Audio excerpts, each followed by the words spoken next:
everyone. I'm Heather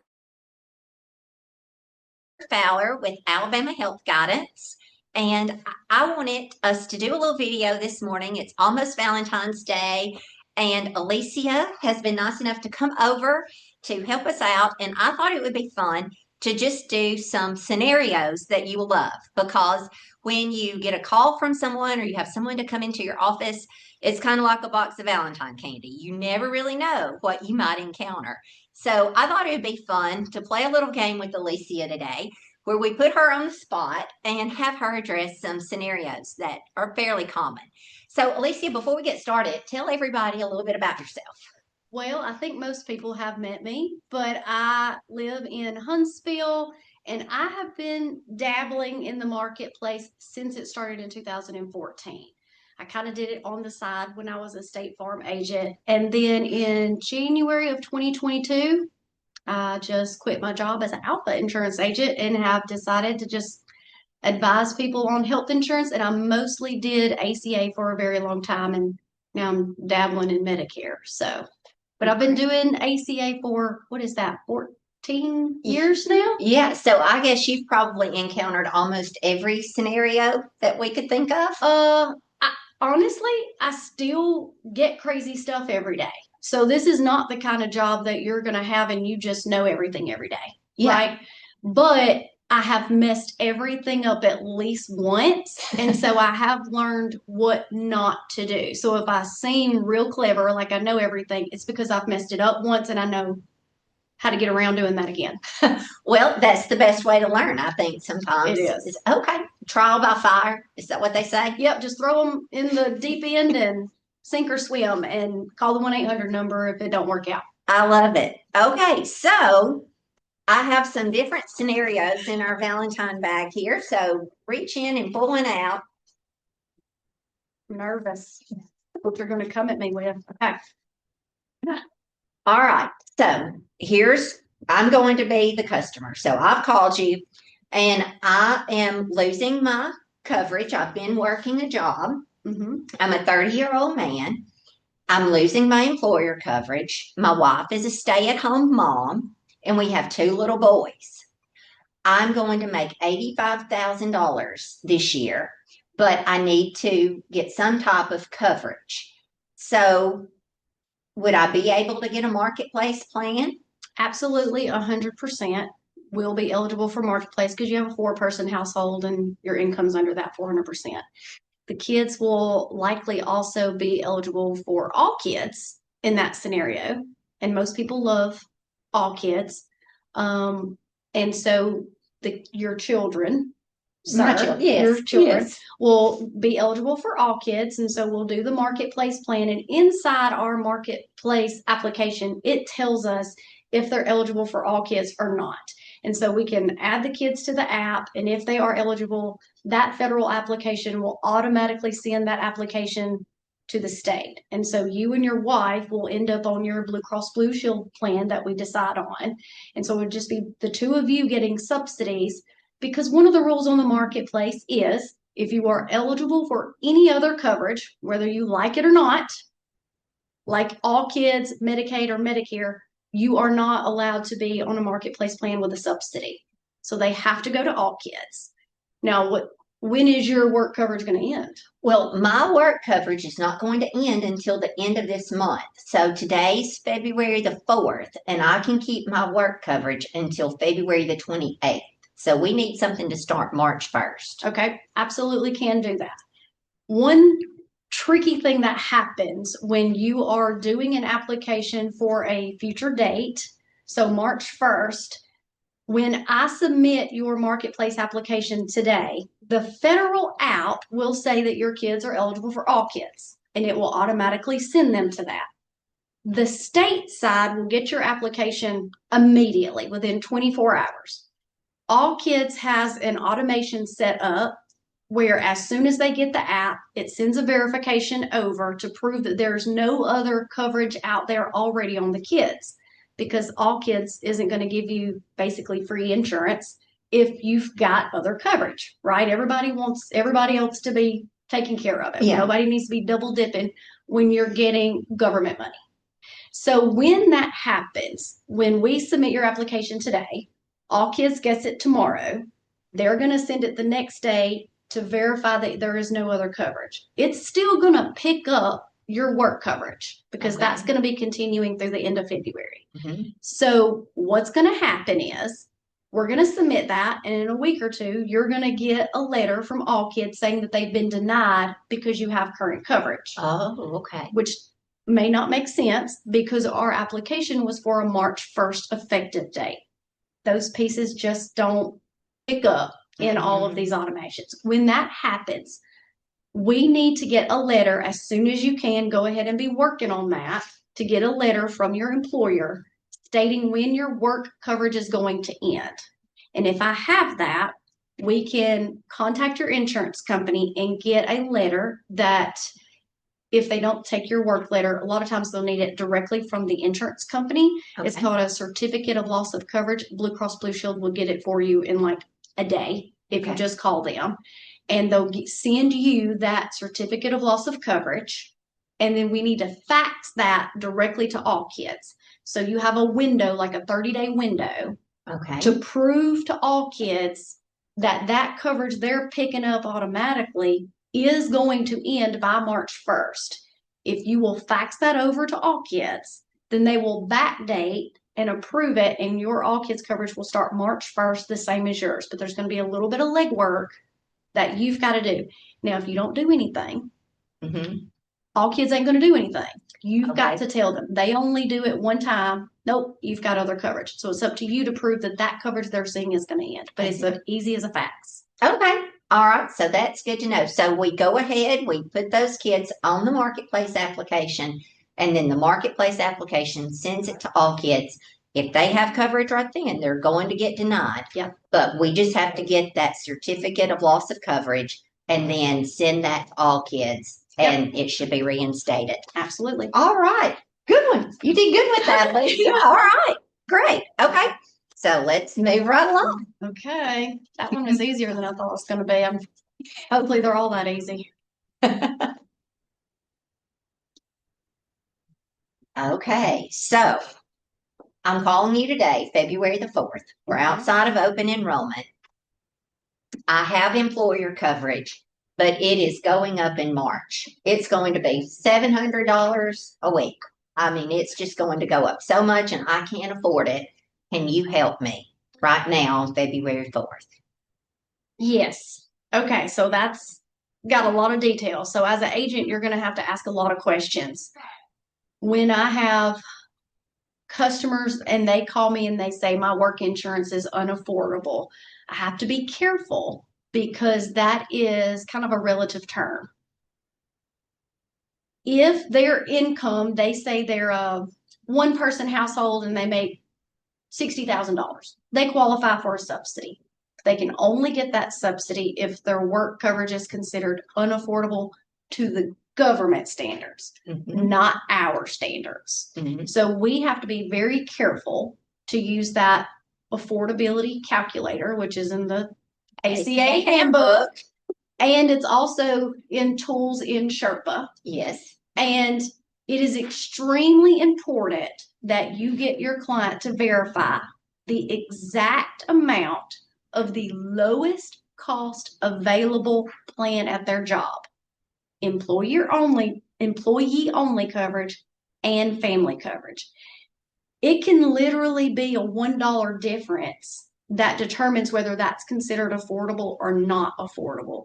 So you really have to stress to your client, get those exact numbers, because most people call and they just talk in approximations, right? They'll say, oh, it's $700 a month. It might be $685, and that might be dental and vision.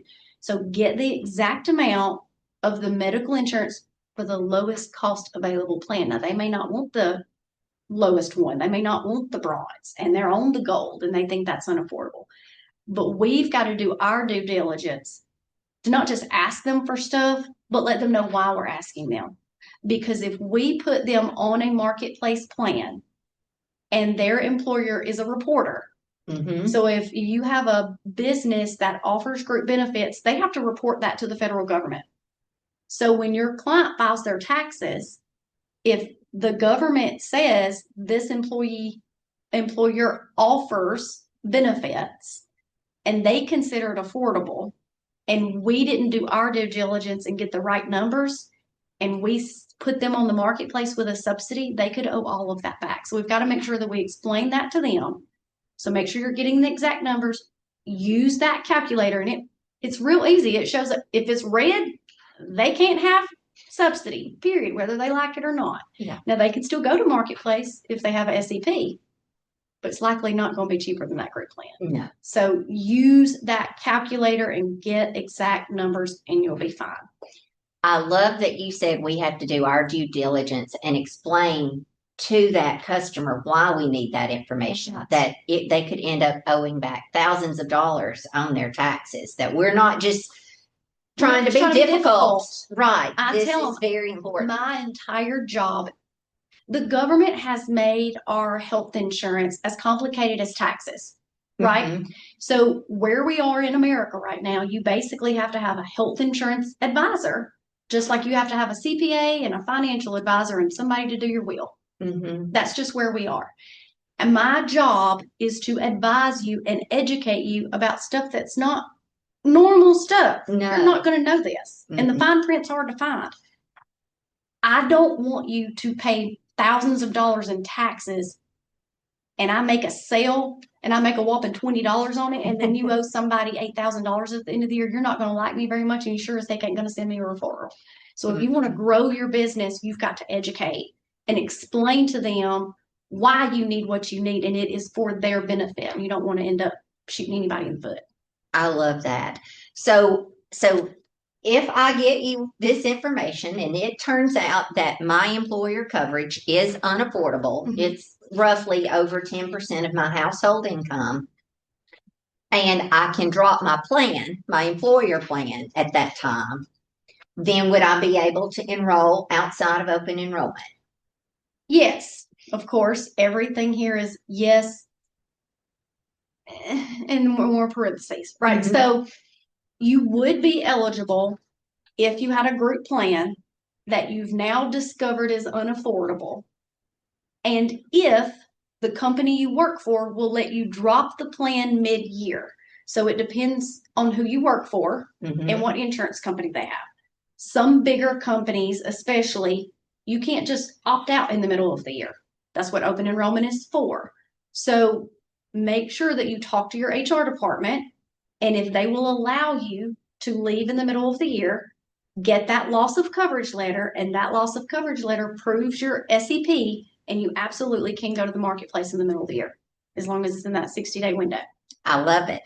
And that SEP is one that's very easy to miss. So Mm-hmm. as you are talking to people, make sure that you ask them, if they are enrolled right then in employer coverage that's that is truly unaffordable, then that will open up an SEP. Just like Alysia said, if they can get out of it, that's going to be an important thing. And if it is truly unaffordable, and you have to get all those figures. Right. But don't forget about that SEP. Sometimes you might miss being able to help someone and just not think about that. So Exactly. I wanted to point that out. That's a good one. That is a good one. I forget about that one too. Well, and sometimes when you're talking to someone, you just don't think about all of the different SEPs. So I'm glad we talked about that one. But they do have to have the prior coverage. They can't just say, oh, well, I didn't enroll in my employer coverage because it was too expensive. Right. They have to be enrolled right then because that's what sets up the loss of coverage due to the unaffordability. If they can't prove a loss of coverage and they've been without 60 days, then they're out. There's not much more we can do. Yeah. So we're always going to try to find a way. Yeah. Call me. We'll look at the list. Yeah. But it gets real tricky. They can't just pop in. I know. No. All right. Moving right along. You're 2 for 2. Okay. How many you got in here? It's not. I've only got 4. Okay, good. Okay, so let's see what this one is. Okay, now I am a 65-year-old woman.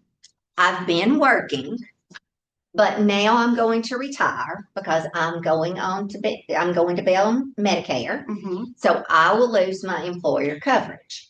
So I don't need coverage, but I have a 30-year-old son he's autistic. He lives at home. He doesn't draw any disability. He's not disabled as far as, having an official. He's not on Social Security disability. He's just really not able to drive and hold down a job. He's tried, he's just not been able to. So he still lives at home with me and I support him. But he's going to lose his coverage because I'm going to quit my job and be on Medicare. So would you be able to help him get some insurance? Actually, yes. Oh, He absolutely could go to the marketplace. okay. So in that scenario, and I have verified this with an accountant and I'm not giving financial advice, okay? But accountants told me that even if you are an adult, there are circumstances where you can claim adult children as a dependent on your taxes, especially if they make less than $4,000 a year. In this scenario, he does. Yes. Right? He doesn't make any money. And if he was on paper disabled, then we would be able to do other things for him. But if in this scenario, you'll have to claim him as a dependent, and you will be the primary contact on the application, right? Because you're going to be the person calling and making changes. You're going to be the person paying the bill. So you, mama, even though you're on Medicare, this insurance is going to be in your name. We're going to do a marketplace plan, your primary contact, and it's very easy to skip the button when you're talking to the person that you're listing as primary contact, but they're not the one that needs the insurance. If you just pay attention, there's a button on there that says, does this person need insurance? You have to click no there. It is perfectly fine to have the primary contact as not insured. That's okay. So you list mama. Mama's not applying, but mama is claiming this son as a dependent. Since the son is not filing his own taxes and he is listed as a dependent on her taxes, she has to be the primary contact. It's real tricky, and it's just going to make your life harder if you try to make the dependent the primary contact. So don't do that. Make mom or dad or whoever primary contact, not applying, add son, and then you're going to use the whole household's income. So you're going to use mom's income, and she will qualify for the subsidies for the son. She will file taxes. It's going to work just like any other application, but mom has to be primary. I love that. That's the trick. That is the trick. Yes. If you try to put that son as the primary applicant, Health Chart Budgets does not like that. Your application's going to get all messed up. So yeah, it just makes it harder than it has to be. Yeah. So be sure you put the tax filer as the primary applicant. And like Alysia said, don't forget to check that box where it says, are they applying for coverage? Right. You need to check no, because that mom in this scenario would not be applying for coverage. Right. And that also comes up with spouses very often. You'll have a husband and a wife. Husband was primary contact on the plan, but now he's turning 65 and going to Medicare. It's okay to just go into that app and just mark him as not applying anymore, but he still can stay the primary contact. I know I have the habit of making the primary contact whoever I'm talking to. Mm-hmm. In every relationship, most of them, you have the one person that's like handling stuff, whether that's the husband or the wife. So whoever I'm talking to is probably who I'm going to be continue to talking to. And so that's who I have as my primary. Mm-hmm. And it's okay for the primary to not be listed as an insured. Yes. And if you have that situation where say the husband is transitioning to Medicare, if say it's the middle of the month or the beginning of the month, like right now, February 4th, and he calls you and he says, my Medicare is going to start March 1st. Mm-hmm. Okay. So there's a question in there where you can mark that he's transitioning to Medicare and put the date so that his coverage will end at the appropriate time and he won't have that gap.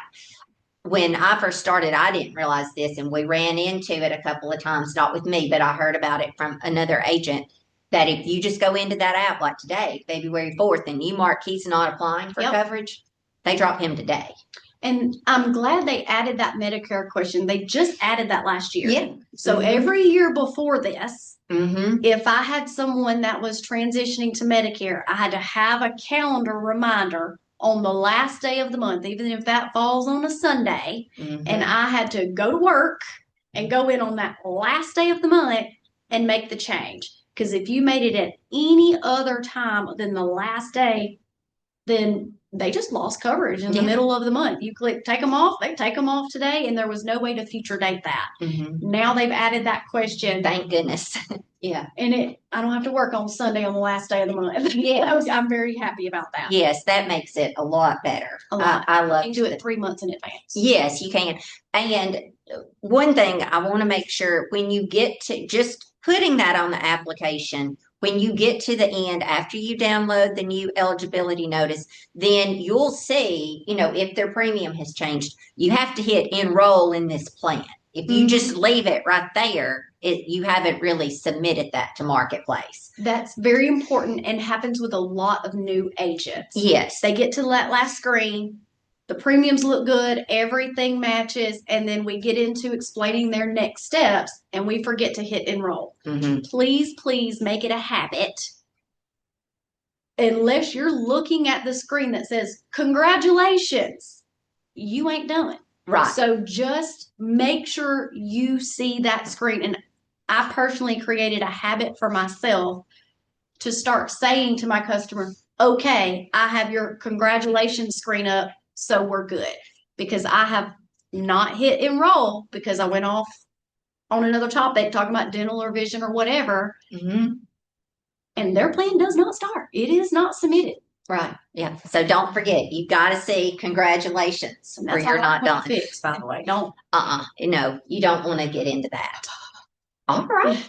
Okay. So I have one more in here and I'm afraid I've saved the hardest. Well, you were drawing them, but this may be the most complicated. Yay. There you go. Okay. I'm a 50-year-old man and I have a 50-year-old wife. I'm changing jobs and my new job is not going to have employer coverage. So I'm going to lose my coverage. Can I enroll in Marketplace right now? And I take Mounjaro for diabetes. All of my other medicines are generic, but I want to make sure I get on a plan where I can take my Mounjaro. Okay. In that scenario, did you tell me how much money you make? Oh, I'm going to make $85,000 this year, our household income. And he's 2 people. 2 people. Okay. So I hear we've got 50-somethings that make more than 400% of the federal poverty level. So as soon as he told me that, I know he's not getting advanced premium tax credits. He's going to be paying the full cost for whatever Blue Cross plan we put him on. And I know if you're in your 50s, the cheapest plan is going to be, not counting catastrophic, the cheapest decent plan is going to be the Saver Bronze, and that's probably going to cost him $1,400 a month for a bronze plan. And then a silver plan is likely going to cost him probably close to $2,000, $1,800 or $1,900 a month for a silver plan. So if I am talking to someone and they only make $85,000, they're over that cliff, and then those premiums are pretty steep. Now, I'm going to get into a lot more questions with him. I'm going to ask him a lot more about his health, his wife's health, how often they're going to the doctor, and we'll dig down into the medicines. But we do know that he takes at least Mounjaro. That's right. And all of his other medicines we'll assume are tier 1, tier 2 generics. Okay. But Mounjaro is a big deal. I know that one is a tier 3.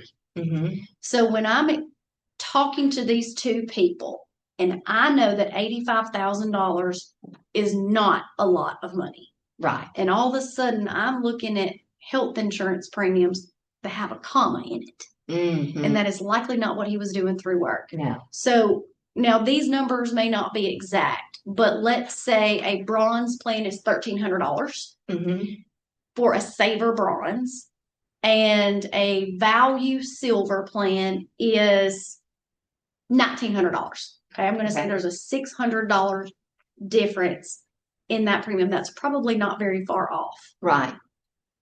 In that scenario, he is likely sweating, thinking about paying $1,900 a month on his health insurance, and they only make $85,000 a year. Right. Most of the time, if you do the math, the bronze plan makes the most sense. You were right. You saved the hard one for I last. know, this one is going to be hard. a lot of words. Yeah. Okay. So, and there's a lot to think about. And if you need to get on, if you need to share the Health Sherpa screen, they can still hear me? yeah, Maybe. Yeah, I think you can just. Okay. Yeah, let's move this because it might be helpful for people to actually see these numbers. Figure that out. Oh, yeah. Now we are. Can they see that? I think. And if you need to use my mouse, it's over there. Okay. Oh, yes. A mouse would be lovely. All right. So we're going to say just a 50-year-old male. We're going to use a Florence zip code. We're going to have a spouse who is also 50 years old. And we're going to say $85,000 in income. Yes. No advance premium tax credits. Once you've been doing this a long time, you're going to start picking up on what plans that you want to do. We're going to assume in this scenario that he has a doctor that he loves that is not a select PCP. Okay.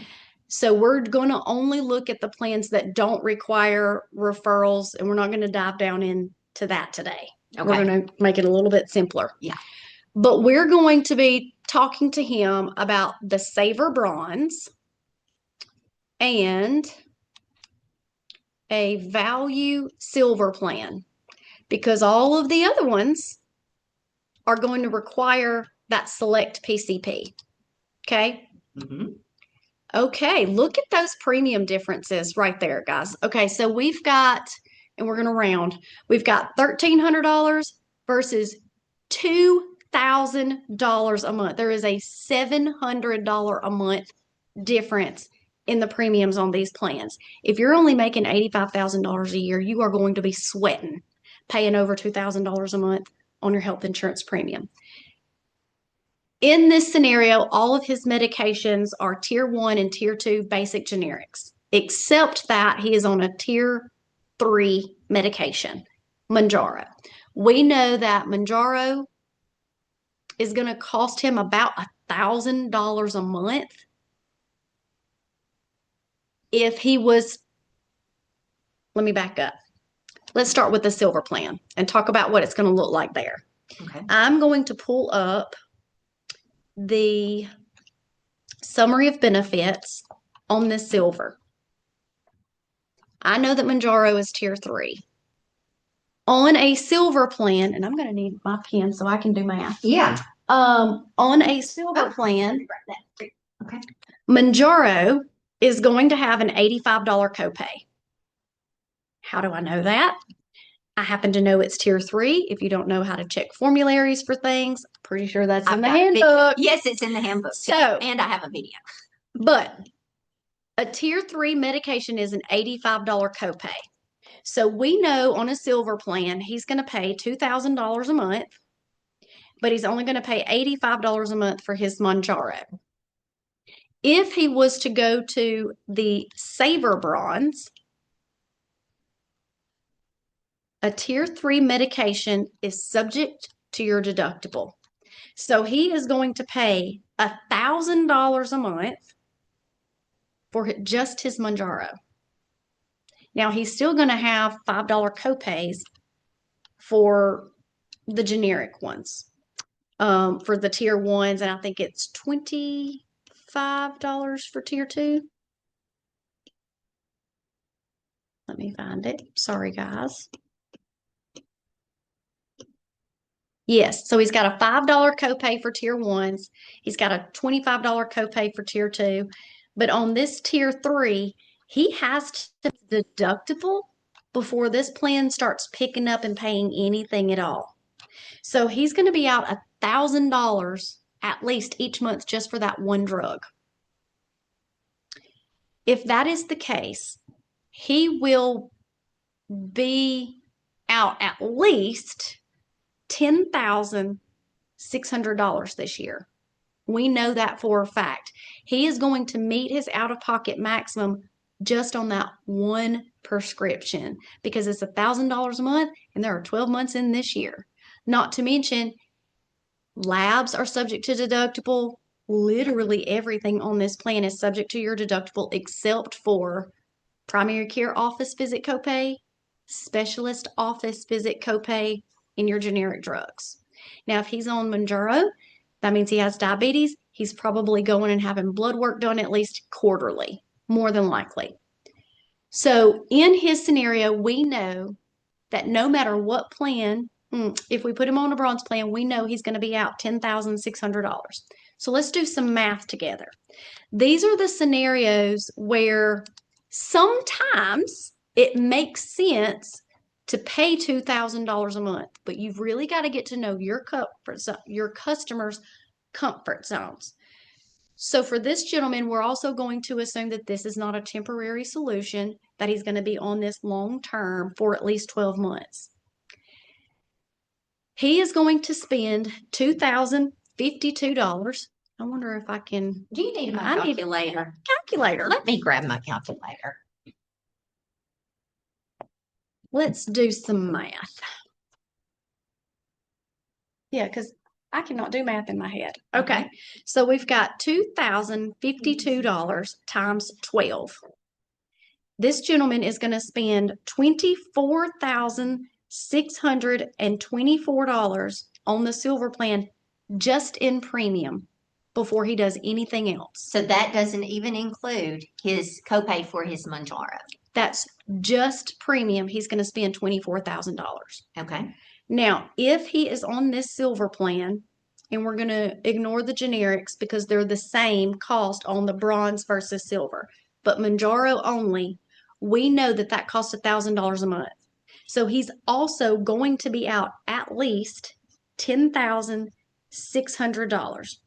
Does that make sense where I got that number? His out-of-pocket maximum on this silver plan is $10,600. On the bronze plan, he would be out $10,600. But on this silver plan, he's only going to have an $85 copay for that one drug. $85 times 12. Times 12. We need to know. Yes, ma'am. That is going to be $1,020. $1,020. So the total out of pocket for him in premium and Mounjaro is $25,644. That's on the silver plan. Silver plan. $24,600 in premium and only $1,020 on the Mounjaro. Now, if he did the bronze, do the math for me, please, ma'am. Yes. The bronze plan premium is $1,273.94. Okay, we'll just leave off the cents. Sounds times good. 12. That's $15,000. $15,276. $276.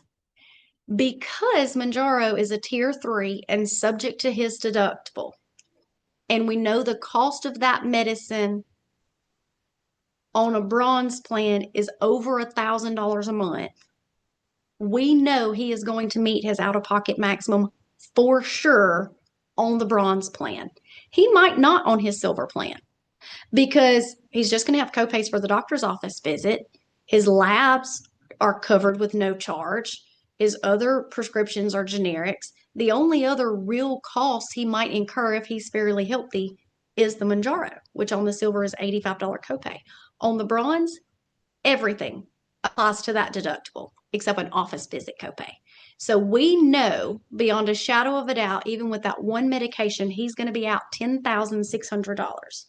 That puts him at, what's that number? $25,876. So on the bronze plan, he is going to be out $25,876. it is important that you do that math with your client because you need to know if it is easier for them to pay $2,000 a month in premium, but then they only spend $85 for their prescription, or is it easier for them to pay $1,273 in premium, but then every single time that they go to the pharmacy, they're going to be hit with over $1,000. These numbers are really close. This client is going to be out $25,000 no matter what because he's going to max out bronze all day, every day. You need to know what their comfort zone is. Now, sometimes the numbers aren't quite that close. If they're getting a subsidy, let's do a little bit of mathy math right here. Let's go back for this client and say that they happen to make $84,600. Mm-hmm.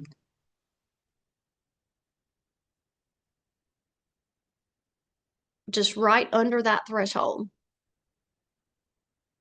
Now, everything about this client is about to change. Now, all of a sudden, this client is eligible for $1,031 a month in subsidy. That's a large amount of help for a $400 difference a year in income. So stay aware. Now, in this particular scenario for him, if he was to go with the Saver Bronze Plan, his annual premium, $143 times 12. Okay, 143 times 12. Mm-hmm. That is $1,716. $1,716. Mm-hmm. And then we know beyond a shadow of a doubt that he's going to meet his $10,600 out of pocket maximum. Okay, let me add that $10,600. Mm-hmm. That turns out to be $12,316. Excellent. So on the bronze plan, his total is going to be $12,316. On that silver plan, what's 921 times 12? 11,052. And then Manjaro was a total of $1,020 Yep, for the year. plus 1,020. That comes up to be 12,072. 12,072. Okay. So whether he goes with bronze or silver, if we're only paying attention because he's on a tier 3 medication, he's going to be out $12,000 either way. He's going to be out $12,300 on the bronze, and he's going to be out $12,072 on a silver. It depends on your client. Again, what is easier for them, to have a set monthly premium of $921 and then only pay $85 when they go to the pharmacy? Or would they rather pay $142 a month for their plan and then see if maybe they can get on a different prescription that's a tier 2, or maybe they can get a manufacturer coupon, or something like that to help with the cost of the Manjaro? In this particular scenario, the math makes sense almost always to be on a bronze plan versus a silver if they are only on tier 1 and tier 2 medications. It can be worth it to go to a silver plan if they are on a tier 3 or higher medication. But if we were doing the same math and he was not on a tier 3 medication, what makes more sense to you? Would you want to spend $11,000 on just premium on a silver plan? Even if you've never done anything, you never go to the doctor, you maybe have 2 sick visits. Both plans have office visit copays. Both plans have copays for generic prescriptions. So if you're healthy-ish and you're not likely going to meet an out-of-pocket maximum and you're not on an expensive medication, the math makes sense to do a bronze. I would personally rather put an extra $700 a month in my pocket and only spend it if I use it versus spending $900 a month on a silver plan, and then I'm still going to have copays when I go to the doctor. So you've got to make sure you get into that emotionally with your client and do the math on paper. More than likely, this 50-year-old client would rather, in this case, spend $143 a month on his premium. And if he knows that he's saving almost $800 a month, he's fine with paying $200 for some labs because he's saving $800 a month. He ain't spending $800 a month out of pocket for doctor's visits and labs and things like that, more than likely, even if he did. How I like to explain it to my clients, if you're going to have the best year ever and you're just going to the doctor once or twice for a sick visit, the math makes sense to do a bronze. Look at all that premium money you're saving. You can't get that premium back. If you're going to have the worst year ever and you know beyond a shadow of a doubt that you're going to max out, the max out of pocket on these plans is the same. So you didn't ask me this, but I'm going to go on a tangent. Yeah, go on a tangent. I love it. So let's say that you have stage 4 cancer, and one cancer treatment is going to get you to your out-of-pocket maximum for the year. You know, in February, you're going to be out $10,600.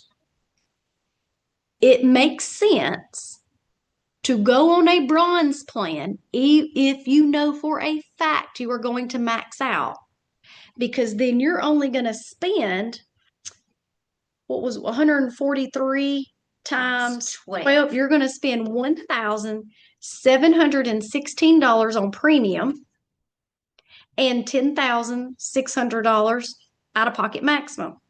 So you're going to be out like 27, 7, something like that. Yeah.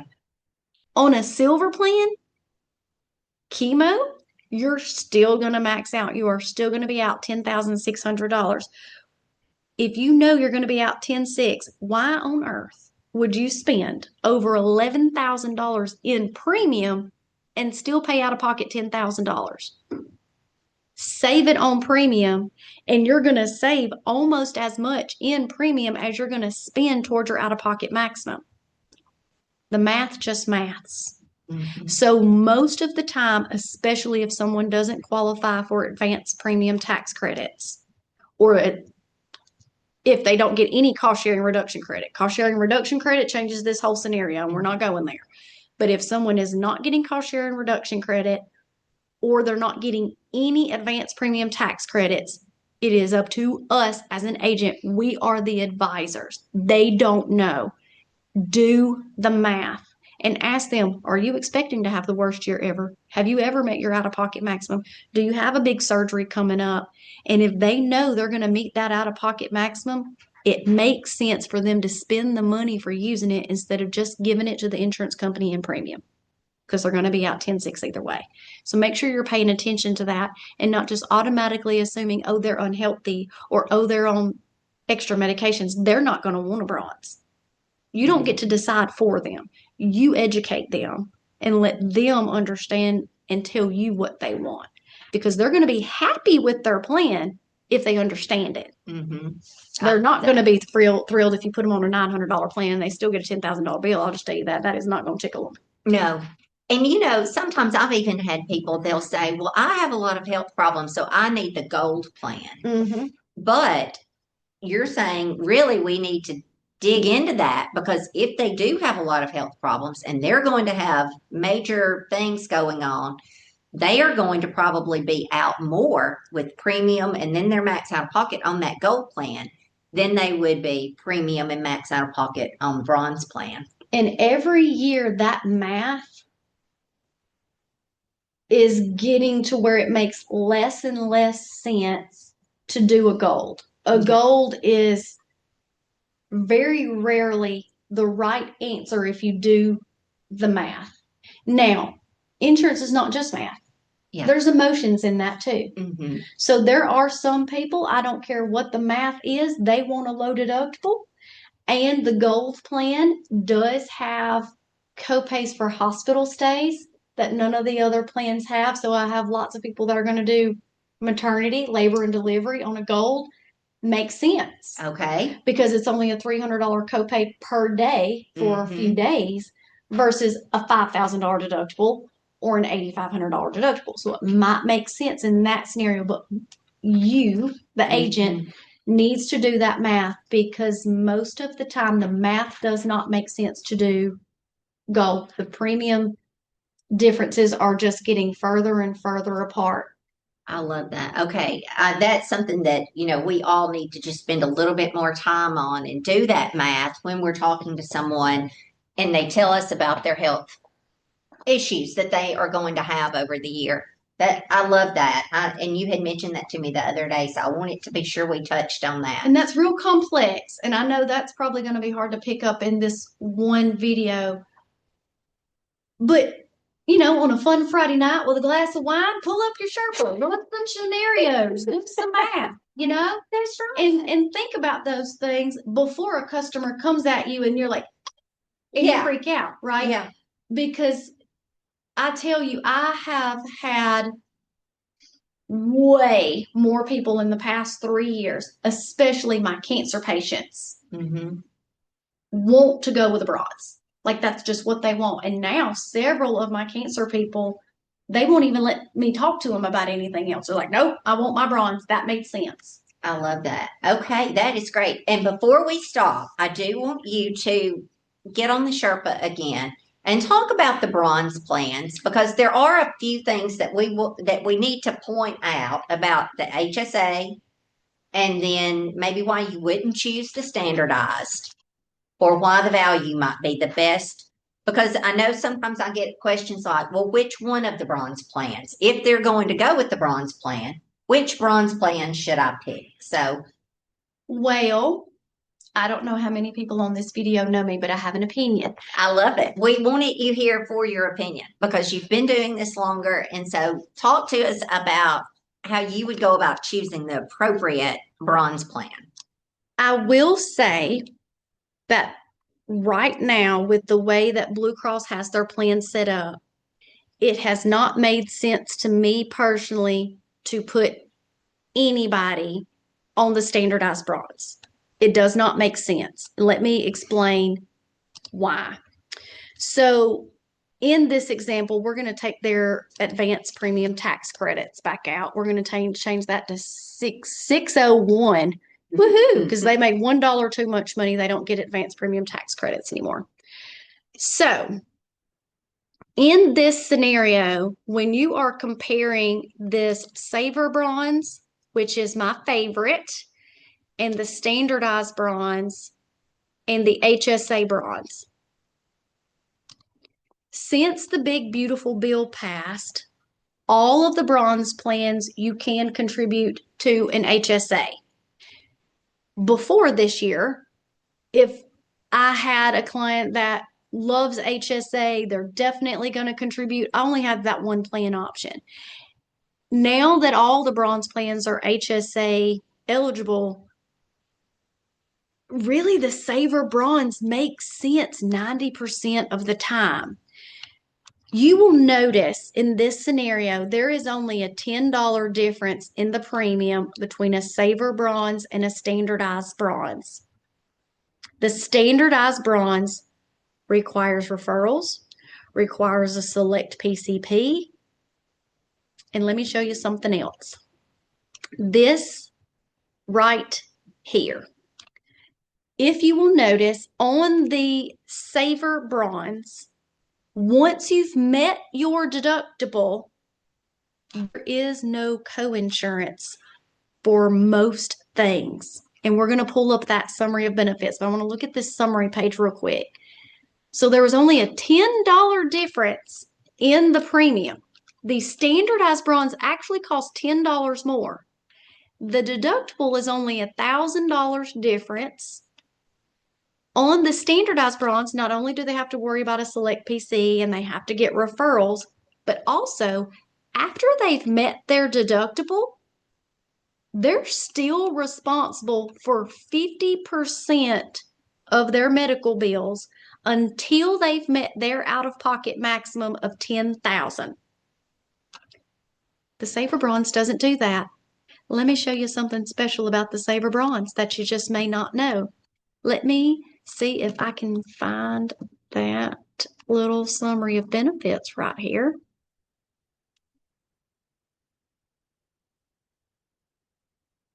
I'll put it in a handy dandy spot. Let me see if it's my first one. Here it is. Let me show you something wonderful about the Saver Bronze. One, you do not have to designate a PCP. You can go across state lines. You don't have to have referrals. It's all loosey-goosey like the Value Silver. You can go wherever you want, whenever you want to go, without having to ask for permission, as long as they're in the Blue Cross network, which we know here in Alabama, that is basically everybody. So on this plan, just like the standardized bronze, you have copays for your doctor's office visits. You have a copays for your specialist. Your preventative care is free. But here's what I want you to notice that is different on that standardized. Yes, everything else does apply to your deductible, which was $8,500.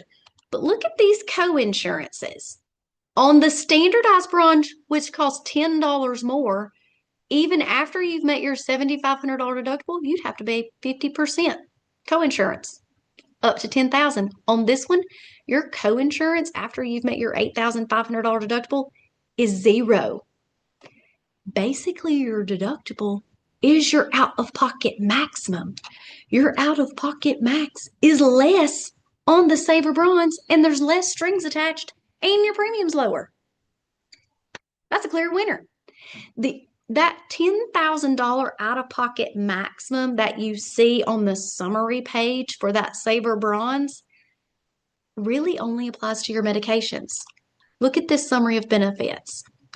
Right here, you'll see on Tier 3 through 6 drugs, after you've met your deductible, you still have a co-insurance percentage that you're responsible for. So if you're on a Tier 5 medication, like a Entyvio, after you've spent $8,500, you're still responsible for 20% of that medicine until you've reached 10.6. But everything else is zero. Look at this. Outpatient surgery, you've met your deductible, you're done. Emergency room, you've met your deductible, you're done. There is no more co-insurances. This plan technically has a $8,500 out-of-pocket maximum for all of your medical treatments. That 10.6 only applies to Tier 3 and higher drugs. Wow. That's not true on any of the other plans. That Saver Bronze is muy bien. Muy bien. I love it the most. I love it too. That is great. Thank you for showing us that and explaining it. That is great information. This has been so informative and helpful. I hope all of you have found it as helpful as we wanted it to be. And if you have any questions or if you want us to follow up topics that y'all want us to talk about and deep dive into, just let us know. This is fun, and it's something we want to do so that we can help you feel more confident. Because when I first started, our receptionist, Judy, she would send me a text and say, this person needs you to call about ACA. And I would think, oh no, it's going to be something that I don't know what to do about. And I almost wish that people wouldn't call me. Well, you're not going to make any money if you're wishing people don't call. So now that I understand things better, I'm much more confident and I'm much more excited to get those calls because now I feel like, hey, I think I'll know what to do. And if I run into something where I don't, I have people that I can contact that can help me. And so don't be scared. Don't be scared. Heather is great at answering all these questions. And sometimes we get together and I'm like, hey, Heather, what about this? We have such a great group of people here that if you run into an issue and it's complex or above your pay grade, I like to say, we'll pitch in. Definitely. Because it's a lot to know. It is. And it changes all the time. The government's always touching it. Mm-hmm. So you're not alone, but do approach it as more of an advisor role than just signing up with a product. And if you approach it like that, your book of business will grow exponentially and never leave you. They will stay with you forever. Yeah. And you get tons of referrals because you've been able to help people. And then they tell someone else and they tell someone else. And you will really end up with more business than you can do. And then you don't have to ever leave your house. You can just work in your house coat because you ain't got to go around Marketing. marketing and giving out gifts or doing any of that because you've done so well educating your clients that by the time they get off the phone with you, they could go sell insurance, but they don't want to. That's a win. And then you just don't ever have to leave your house and the money just comes to you. That's the goal. That's right. Anyway, I guess we need to go now and eat some lunch and eat some of this Valentine candy. So thank you so much. Let us know. Drop if you like the video, like it, and put in the comments or email us if there's something more you want us to talk about. And we'll follow up with this on our third Wednesday webinar and answer questions, to delve into some of these more. I love it. All right. Thank you so Thanks. much.